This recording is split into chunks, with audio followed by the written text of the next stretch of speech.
Olá, hoje nós vamos falar sobre o Congresso de Viena, tá? E as revoluções do século XIX, tá? Então vamos lá, vamos para o contexto. Qual é o contexto? Nós temos aí século XVIII, XIX, tá? 18 para 19, Revolução Francesa, tivemos ali de 1789 a 1799, depois temos Napoleão, que instituía o golpe, 18 primário, né? Antes do diretório, institui o golpe, 18 primário, e inicia a era napoleônica, ali dividida entre consulado e império. Vamos lá.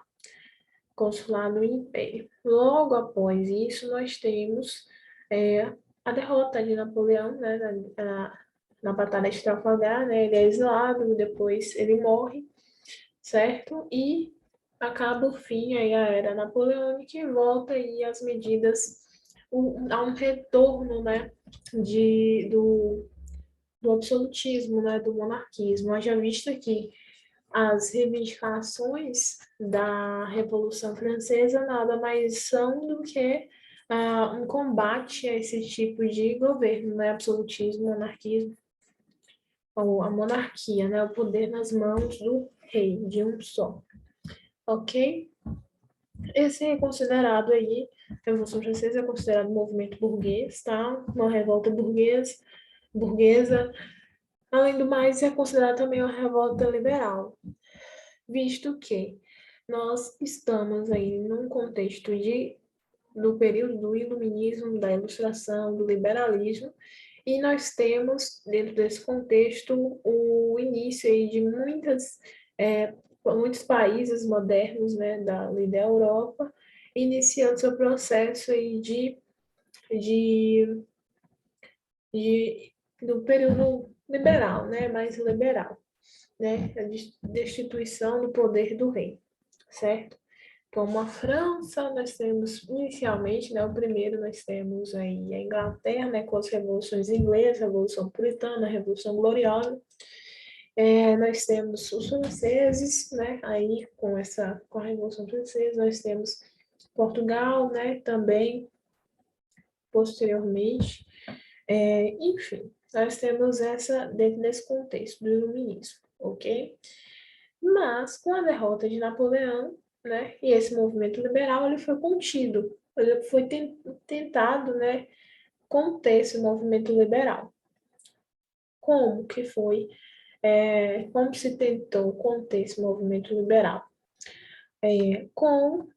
A partir do momento que houve a reunião dos principais líderes que venceram ali, países, né, que venceram a França, né, e outros países. E a partir dessa reunião deles, né, que foi chamado Congresso de Viena, eles decidiram algumas medidas para conter essas medidas, esse movimento liberal. E as revoluções do século XIX nada mais são do que tentativas para tentar mitigar isso, né? Vão de encontro aos postulados do Congresso.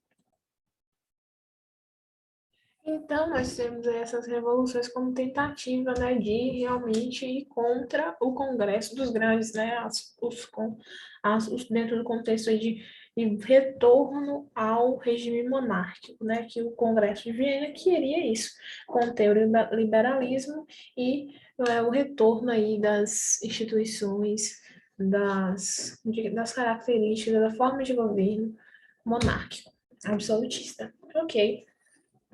Pois bem, vamos lá então, falar um pouquinho sobre alguns aspectos, né, do Congresso de Viena. No contexto, nós temos a derrota de Napoleão, né, a invasão da Península Ibérica, a Espanha, ela fica ali ainda antes da derrota, né, nós temos a invasão, Napoleão invade a Península Ibérica, a Espanha fica sob comando do controle napoleônico, com seu irmão José Bonaparte. José Bonaparte, ele tem um conflito ali na na Espanha se revolta contra e ele foge. Se a Espanha conseguiu se livrar, qual o pensamento dos outros? Você também pode.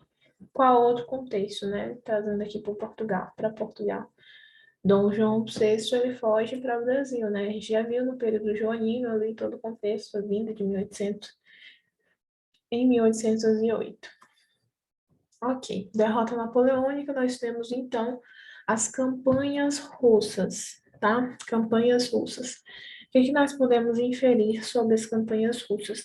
Napoleão é derrotado a partir delas, né? Com as campanhas russas, Napoleão ali, a Rússia, ela retroagia, né? Ela não avançava contra o exército de Napoleão, e que avançava aí sobre terras russas, que era muito frio, então o exército de Napoleão já sofria com um frio severo ali da Sibéria, né, do gelo que é ali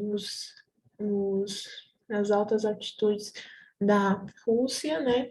E os russos, eles voltavam, né? Tentavam fugir e, além do mais, eles não deixavam suprimentos para eles, não deixavam formas como eles poderiam dormir, se agasalhar, se proteger do frio ou se alimentar ali. Então, eles queimavam todo um tipo de alimento que eles poderiam, o exército russo, o exército francês poderiam se alimentar e se suprir. E com isso, o exército napoleônico foi se enfraquecendo, né, na companhia devido a essa estratégia russa, né? A partir desse momento, nós temos aí, tem até o caso dos botões da tropa, né, que eram feitos de estanho, né, e o estanho em altas temperaturas ele se desfaz. Então, os próprios roupas do exército elas se desfaziam. Então, nós temos aqui que eles tinham que enfrentar também as coligações europeias, né? E foi a primeira derrota, né? Aí ele foi exilado, né, na ilha de Elba e foi restabelecido a casa dos Bourbons, né, de Luís XVIII. Napoleão conspira contra a França, ele consegue fugir, vai para a França, toma o poder e governa ainda por 100 dias, tá? Até nós temos a Batalha de Waterloo, a qual ele realmente perde, é exilado e morre posteriormente, ok? Esse aqui é o Luís XIV, esse aqui é um líder do czar Alexandre I, tá? Da Rússia. Aqui é uma imagem, né, representando aí a perda do exército francês aqui nos Alpes russos, né? Aqui devido ao gelo e tal, as tropas realmente não iriam conseguir, nem os animais, enfim. A queda de Napoleão, como eu falei, a derrota de Napoleão, esse é o quadro. Aqui é ele. Muitos dizem que ele ficava com essa mão na barriga porque ele tinha dores e ele provavelmente poderia ter morrido de câncer, alguma coisa assim. E que ele todo desfalecido, triste, né? Pelo fato de todo mundo não estar aí bem forte, né? Além do mais, nós temos também o livro, né? Os Botões de Napoleão, que fala sobre essa parte do botão de estanho, que é as 17 moléculas que mudaram a história. Livro de Penny Lee Coulter. Ok? Nós temos aqui alguns. Tá, acabou, né? Napoleão foi derrotado e eles fizeram aí a reunião dos grupos vencedores para decidir algumas coisas, né? Quais são os princípios do Congresso de Viana e quais as ideias que permearam o Congresso? Nós temos aqui um grupo de países da Europa para decidir sobre o mundo. Ao retorno, nós temos o retorno do antigo regime europeu, ou seja, o retorno do absolutismo, monarquismo europeu, e uma proposta de restaurar e conservar, né? Nós temos uma proposta restauradora e conservadora.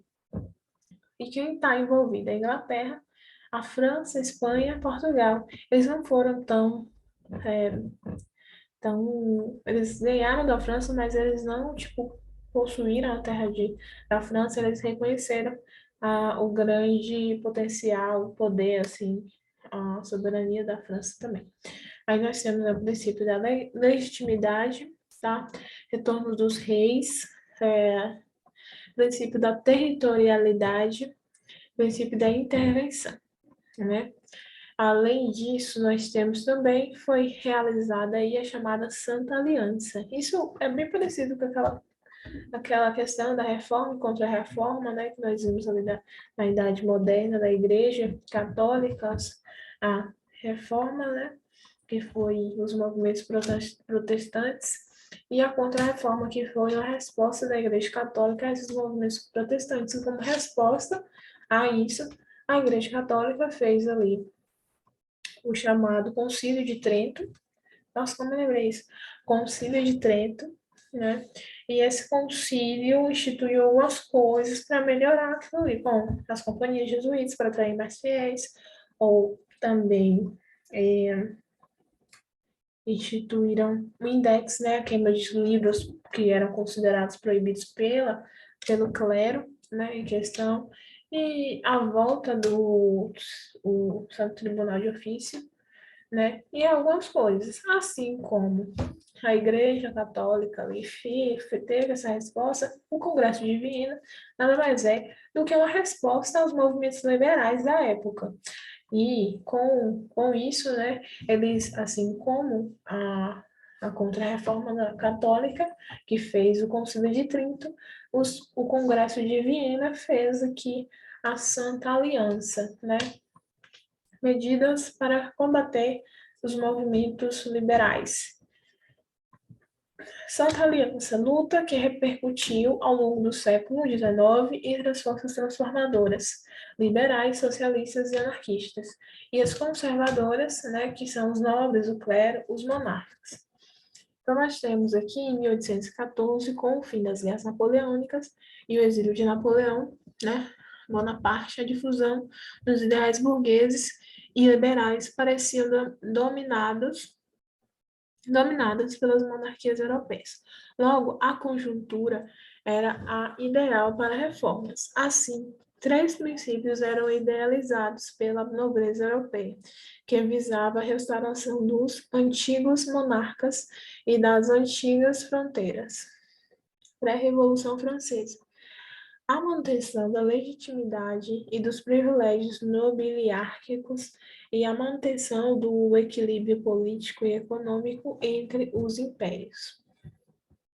Para garantir esses objetivos e afastar os ventos da Revolução da Europa, foi feito o Tratado de Chalmont, convocou diversos governantes entre 1814 e 1815 a fim de debater os recursos da Europa pós-Napoleão, no chamado Congresso de Viena, tá? A partir desse momento, o que você precisa saber sobre o Congresso de Viena é só isso.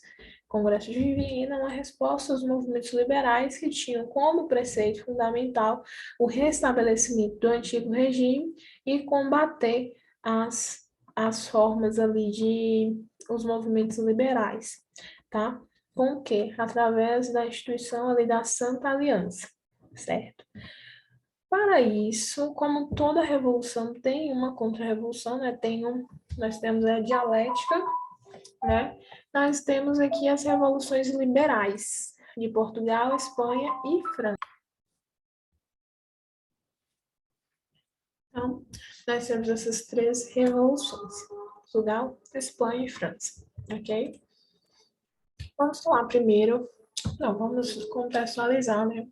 Antes de falar de Portugal, que foi em 1820, a da França, a da França não, a da Espanha, que foi em 1830, e a da França, que também é chamado de Comuna de Paris, em 1848. Para garantir esses objetivos e afastar os ventos da Revolução da Europa, o Tratado de Chalmont convocou diversos governantes entre 1814 e 1815, a fim de debater os rumos da Europa pós-Napoleão, no chamado Congresso de Viena.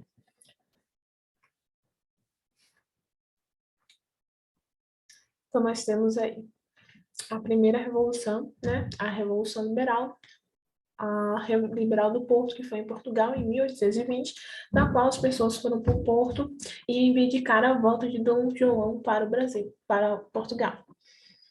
Além disso, eles reivindicaram aí a volta de Dom João, né, para Portugal, a volta da antiga colônia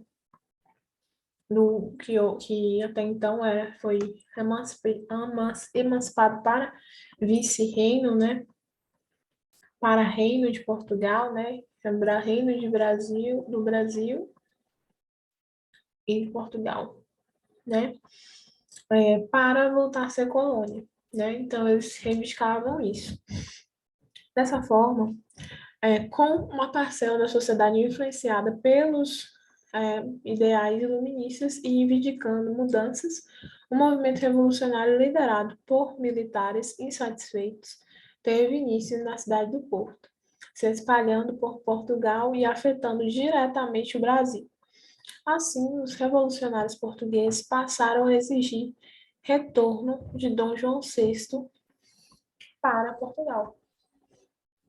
Né, exigiram o retorno de Dom João VI para Portugal, a submissão do rei à Constituição Liberal e a restauração do Pacto Colonial, exceto pela última reivindicação que teve como consequência a própria independência do Brasil. Todas as outras foram conquistadas pelos liberais portugueses, tá? A fotinha aqui, o pessoal subindo no porto, né? Subindo no porto aí para reivindicar. Próximo tipo de revolução, próxima revolução, né, no século XIX, foi a Revolução na Península Ibérica, na Espanha, em 1830. Foram os liberais contra os conservadores. Enquanto isso, na Espanha, a década de 30 foi marcada pelos conflitos pela sucessão do trono espanhol entre os grupos de tendência liberal que defendiam a posse de Isabel II, herdeira legítima, e a parcela que defendia a manutenção do absolutismo e defendia o reinado de Dom Carlos de Bourbon. As chamadas guerras carlistas se encerraram com a vitória dos grupos ligados a Isabel II e com o resgate da Constituição, iniciando finalmente o regime liberal. Revolução de Julho de 1930. Né? Nós temos aí também na França o início de algumas revoluções liberais, com o liberal. Então, na França, e após a queda de Napoleão Bonaparte, a França se viu restituída à dinastia Bourbon, com Luís VIII e pelo Segundo Tratado de Paris. Né? Foi feito o primeiro Tratado de Paris, o Segundo Tratado de Paris. Foi condenado a pagar indenizações e a perder territórios. Logo, a situação francesa na década de 1820 era de uma grande tensão entre os que defendiam o retorno do absolutismo, que são os chamados ultra-realistas, e os que defendiam as ideias de Napoleão, os chamados bonapartistas, e os persistentes revolucionários liberais, os radicais.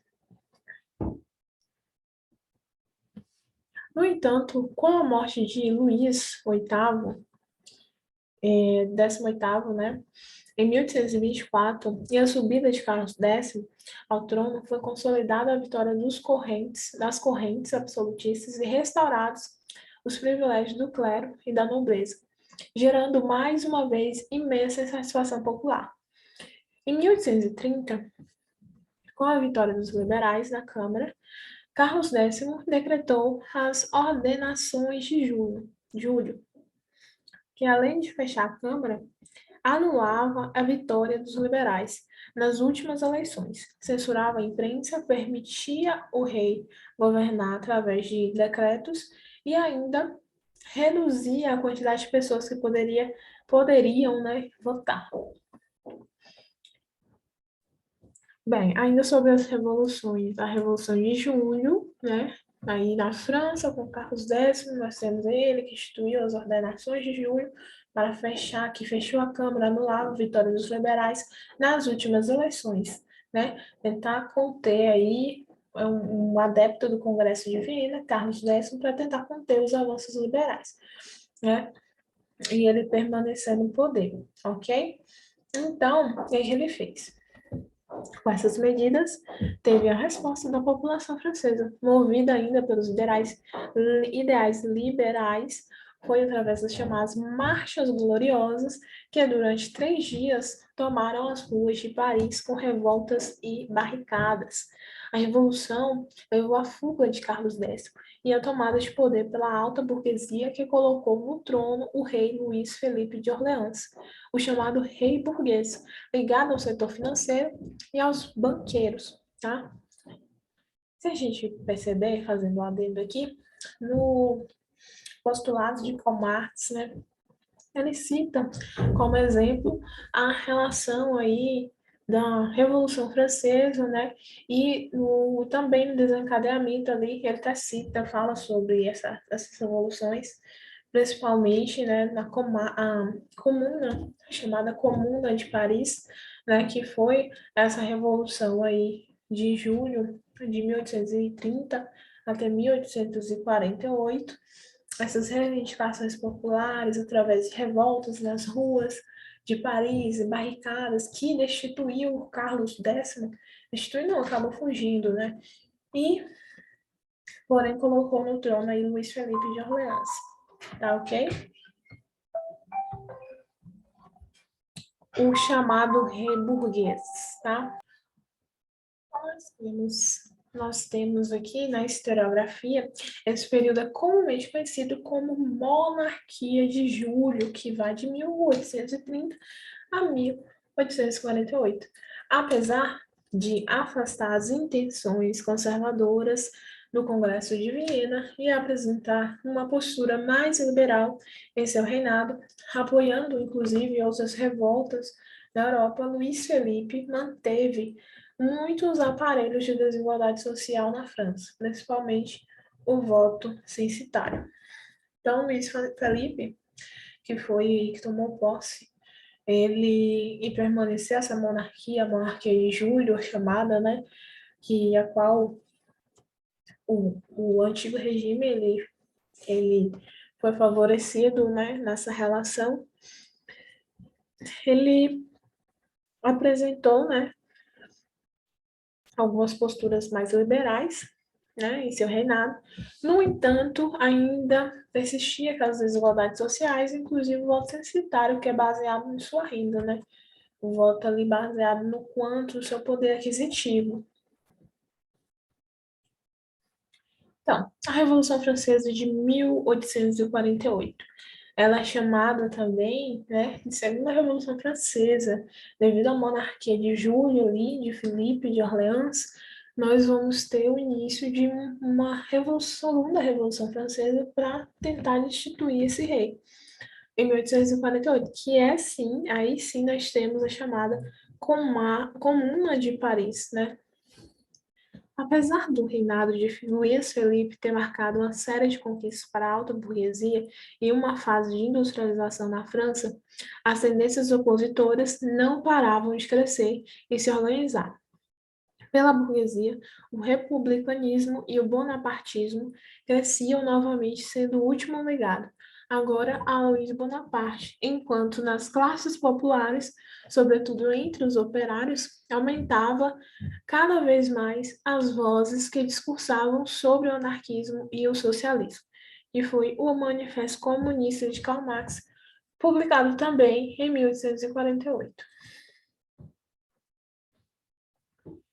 Logo, a tensão entre classes e grupos diferentes, a fome e alta dos preços gerados pelas colheitas precárias de 1846 e o autoritarismo de Luís Felipe, que ainda mantinha o voto censitário, o voto baseado na renda, né, foram essenciais para organizar a população com o apoio da Guarda Nacional em uma série de revoltas nas ruas de Paris, tá?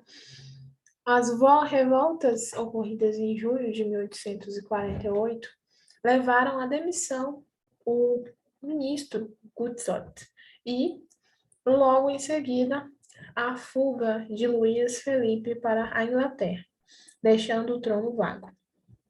A Revolução realizada na França, mais uma vez, disseminou seus ideais pela Europa, influenciando uma série de novos movimentos que ficaram conhecidos como a Primavera dos Povos de 1848, que abrange aí Itália, Hungria, Alemanha e Áustria, tá?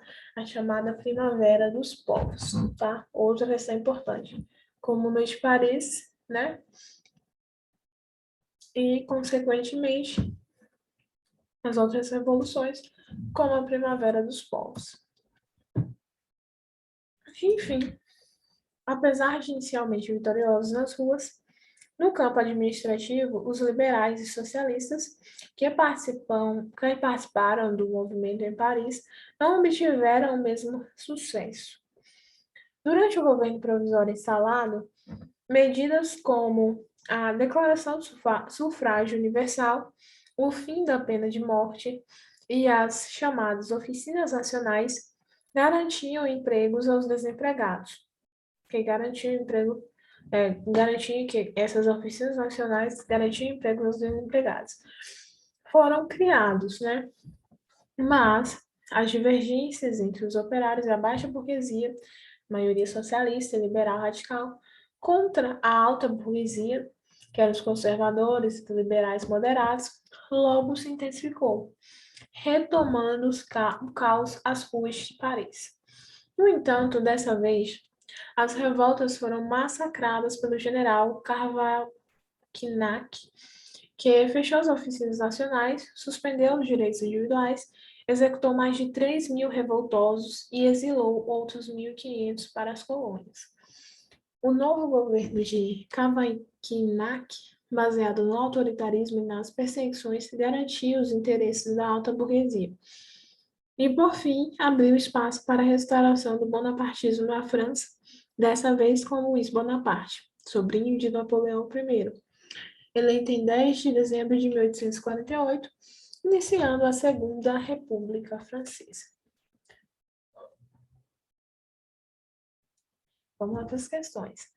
Sobre a Revolução de Cádiz. Não falamos da Revolução de Cádiz, é correto afirmar que foi de cunho conservador, lutou pela permanência da monarquia, foi de caráter constitucionalista e liberal.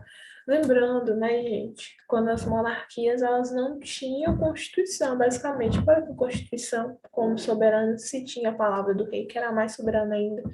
Então, alguns nesse processo aí, tanto que a primeira fase da Revolução Francesa se chama monarquia constitucionalista, porque alguns reis, devido àquelas reivindicações e movimentos da população, tentaram aí implantar alguns itens, né, desses ideais liberalistas como a Constituição.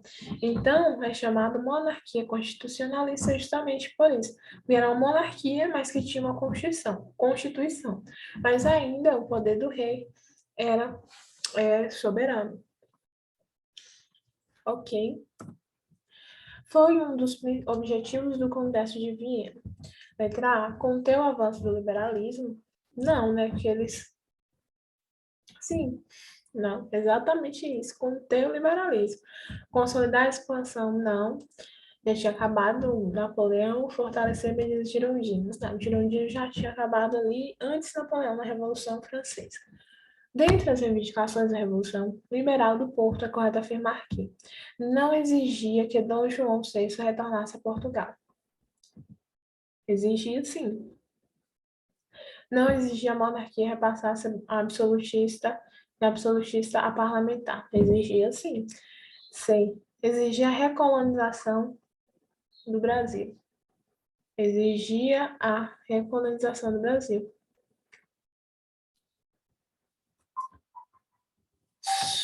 Sobre a Revolução do Porto, é correto afirmar que foi de caráter burguês e liberal? Exatamente, foi de caráter burguês e liberal, né? São princípios são princípios políticos do Congresso de Viena. Quais são os princípios do Congresso de Viena? Legitimidade, né? Poder legítimo, né? Do rei, restauração do antigo regime e equilíbrio, tá? Equilíbrio. Vamos ter um poder, mas vamos exacerbar. Sobre a Santa Aliança, nós temos o quê? Foi um exército criado para conter possíveis revoluções, tá? Conter possíveis revoluções. Então, foi um exército criado para conter possíveis revoluções, a Santa Aliança, tá? Está relacionado diretamente ao Congresso de Viena, é certo? O princípio de legitimidade está, equilíbrio europeu está, só não está liberalismo, porque eles lutavam contra isso, né? O objetivo do Congresso de Viena era estimular o liberalismo, difundir os ideais da Revolução Francesa e o retorno ao antigo regime, exatamente. O objetivo do Congresso de Viena era o retorno ao antigo regime. Um fator fundamental para a derrota de Napoleão foi a campanha da Rússia, a invasão de Portugal, bloqueio continental, óbvio, foi a campanha da Rússia, né? Legitimidade, restauração e equilíbrio são os princípios, né? Que entre os estados são as metas a serem alcançadas pelo Congresso de Viena. Não tem conferência de Bandung e nem conferência de Berlim, que não é aqui. Napoleão adotou algumas medidas que violaram certos princípios da Revolução Francesa. Assinar a alternativa que contém uma dessas medidas, né? Ratificação da reforma agrária realizada pela Revolução, congelamento de preços por meio de decretação da lei do máximo, e certo, que é a proibição do Código Civil Napoleônico, né, que está falando aqui de greves operárias, proibição de greves operárias, aí de encontro, né, aos ideais da Revolução. Se destacou como uma das principais ações políticas de Napoleão Bonaparte. A Magna Carta, B, Tratado de Versalhes, C, o Código Napoleônico. O Código Napoleônico é um dispositivo legal muito interessante, né? Muito destacado aí dentro da era napoleônica.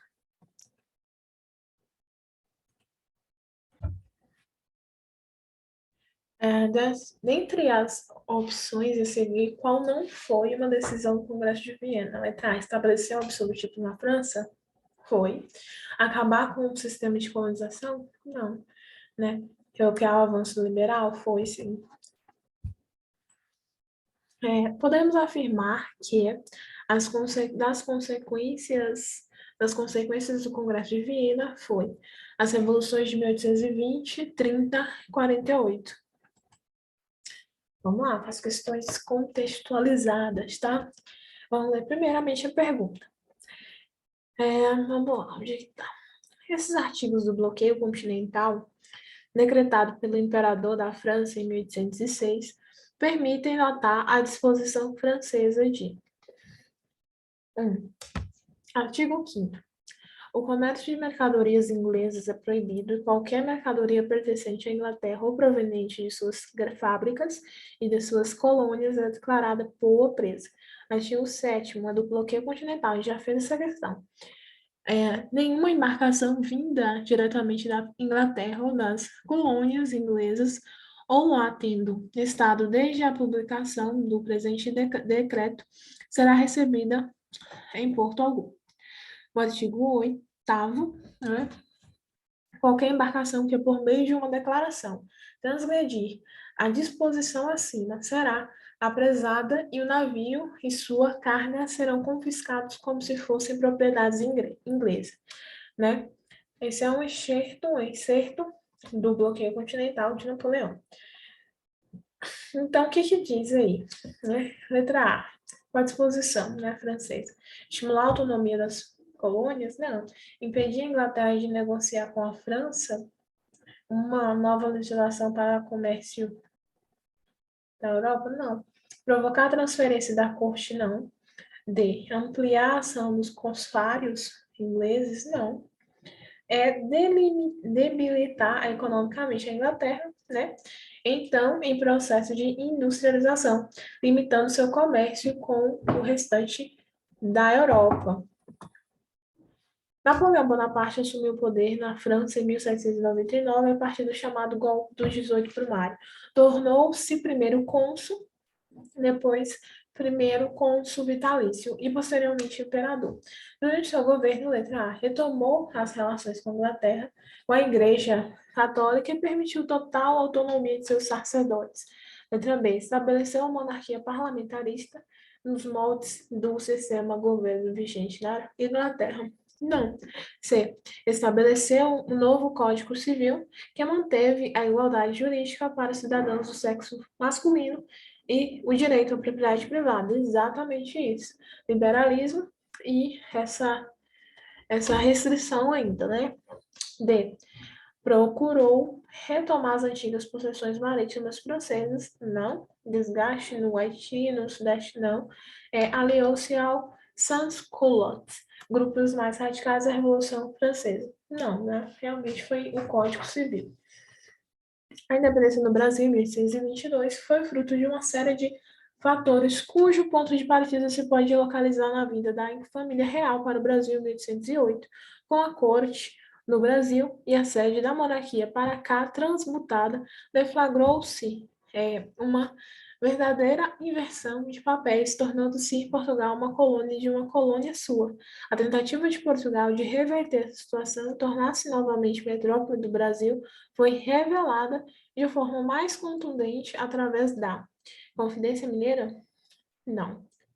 Revolução do Porto. Exatamente, né? Lembre-se, né? As reivindicações para trazer a família de volta e tal, foi exatamente essa. Não foi Confidência Mineira, que foi uma revolta ali no período colonial, né? O movimento lá no período colonial, Revolução Pernambucana, foi ali, né? Depois, mas ainda dentro, né? Dentro do período monárquico, né? A Revolução Pernambucana. Letra D, Revolução Francesa, não. Revolução Praieira, não. FGV. Restauração, vamos ler a pergunta? Reconhece-se a restauração do processo que? Vamos lá. Restauração é o nome do regime estabelecido na França durante os 15 anos, né? Lembrem-se dos princípios: legitimidade, restauração e equilíbrio. Então, restauração é o nome do regime estabelecido na França durante 15 anos, de 1815 a 1830. Mas essa dominação convém a toda a Europa. Ela é múltipla e se aplica a todos os aspectos da vida social e política. No século XIX, introdução à história do nosso tempo, reconhece-se restauração no processo que, letra A, restringiu o poder dos monarcas europeus alinhados a Napoleão Bonaparte, provocando a generalização da contra-revolução na América colonial, que havia sido varrida pelas independências nacionais. B, alçou a Inglaterra à condição de nação mais poderosa do mundo, com capacidade de reverter a proibição do tráfico de escravos africanos para a América e de defender a recolonização de espaços coloniais espanhóis americanos. Se restabeleceu as bases do sistema colonial na América e na Ásia, com recriação de companhias de comércio marcados pela rigidez metropolitana, além da prática do mar fechado e do porto único. Restauração, lembre-se. D. Permitiu a volta das antigas dinastias ao poder que o haviam perdido com as guerras napoleônicas e que criou a Santa Aliança, nascida com o intuito de reprimir movimentos revolucionários. Exatamente, né? Estamos falando aí estamos falando de uma questão de Congresso de Viena. Vamos lá. Pergunta. A partir do comentário acima, marque a alternativa que contenha duas decisões geopolíticas aprovadas pelo citado Congresso. Tá? Quais foram as duas decisões geopolíticas do Congresso de Viena? Vamos ler. Em 1792 e 1815, a Europa esteve em guerra quase permanente. No final, os exércitos napoleônicos foram Derrotados. Em seguida, as potências vencedoras, Rússia, Prússia, Grã-Bretanha e Áustria, conjuntamente com a França, reuniram-se no Congresso de Viena, que teve como consequência política a formação da Santa Aliança. A partir do comentário acima, marque a alternativa que contém as duas decisões geopolíticas aprovadas pelo citado Congresso. A partir do comentário acima, vamos lá. Qual foi? As potências reuniram-se, né? Enfim, não fala muita coisa aqui. Quais foram as decisões? Letra A. Defesa do liberalismo, já começou errado, né? B. Restabelecimento das fronteiras anteriores a 1789, isolamento da França no cenário político, não. Não, ele não isolou a França. C. Valorização dos aristocratas e toda a Europa continental e ascensão dos girondinos no governo da França a partir de 1815, não. D. Reentronização das casas reais destituídas pelos exércitos napoleônicos e criação de um pacto político de equilíbrio entre as potências europeias. Exatamente. Pacto de equilíbrio, né? E restauração, né? Reentronização das casas reais. Esse é um sinônimo, né? Reentronização e restauração das casas reais instituídas pelos exércitos napoleônicos e a criação de um pacto de equilíbrio. Exatamente, tá? Vamos ler a pergunta, né? O autor do trecho acima, Marco Mondani, indica que, apesar da derrota de Waterloo, o legado da era napoleônica permanecia na Europa. Entre os aspectos desse legado é possível citar o quê? Os aspectos da Batalha de Waterloo, tá? Da era napoleônica. Vamos lá. Com a derrota final de Waterloo, e a segunda abdicação de Napoleão, depois de governo dos 100 dias, em 22 de julho, a experiência expansionista imperial francês chega ao fim com uma situação de desastre nacional.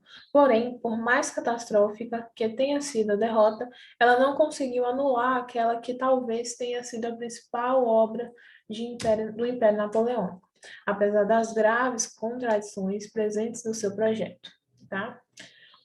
Vamos lá. Qual foi o legado? Entre os aspectos desse legado é possível citar. Letra A. Legitimação, legislação sobre o poder divino dos reis. Não, né, gente? Derivado do Código Civil Napoleão? Não, ele era contra isso. B. Respeito ao ritual da coroação pelo Papa e ao Sacro Império Romano Germânico. Também não. C. As guerras aristocráticas sem presença dos cidadãos comuns. Não. D. Nacionalismo e imperialismo que contaminaram toda a Europa no século XIX. A gente já fez essa questão, tá? Vamos para a próxima. Qual foi a pergunta? Com relação à presença da família real portuguesa no Brasil, é correto afirmar que, vamos lá, em 1806, o imperador francês Napoleão Bonaparte anunciou o bloqueio continental à Inglaterra, estabelecendo que nenhum país europeu poderia comercializar com os ingleses. O rei de Portugal, pressionado pela onda liberal da Revolução Francesa e apoiado pela Inglaterra, fugiu para a colônia portuguesa na América para esperar a situação se normalizar. Com relação à presença da família real portuguesa no Brasil, é correto afirmar que: letra A. A Guerra da Farroupilha, ocorrida no sul do Brasil, tinha como principal objetivo expulsar a coroa portuguesa e proclamar a independência da colônia americana. Não, chegamos aí, né? Revolução da Farroupilha no período regencial, né? Tem nada a ver aqui, não está dentro do contexto, cronologia, gente. Às vezes é interessante a gente pegar para esse aspecto assim, de datas, né, de tempos, porque a Revolução da Farroupilha foi no período regencial. Não foi nem Dom João VI, Dom I, Dom Pedro I, nem Dom Pedro, é no meio ali, né? Entre Dom Pedro I e Dom Pedro II, período regencial. Bem, Salvador foi elevada à condição de capital do Reino Unido de Portugal e Algarves, não, só Salvador não, tornando-se o maior centro político, não. C. A presença da corte portuguesa no Brasil, exercendo um governo absolutista conservador, contribuiu para retardar a independência do Brasil, pois as melhorias administrativas e econômicas deixaram a elite liberal brasileira satisfeita. Não. D. Chegando ao Brasil, Dom João VI tratou logo de cumprir o prometido aos ingleses e declarou a abertura dos portos em 1808 para as nações amigas comercializarem diretamente com a colônia. A partir desse momento, a colônia passou a ser reino, né? Reino, um vice-reino aí de Portugal, tá? Pergunta: o texto faz referência ao quê? Então, origem, estruturas e processos. Primavera dos povos. A nova onda se propagou rapidamente por toda a Europa. Uma semana depois da queda de Luís Felipe I, o movimento revolucionário tomou conta de uma parte da Alemanha e, em menos de um mês, já estava na Hungria, passando pela Itália e pela Áustria.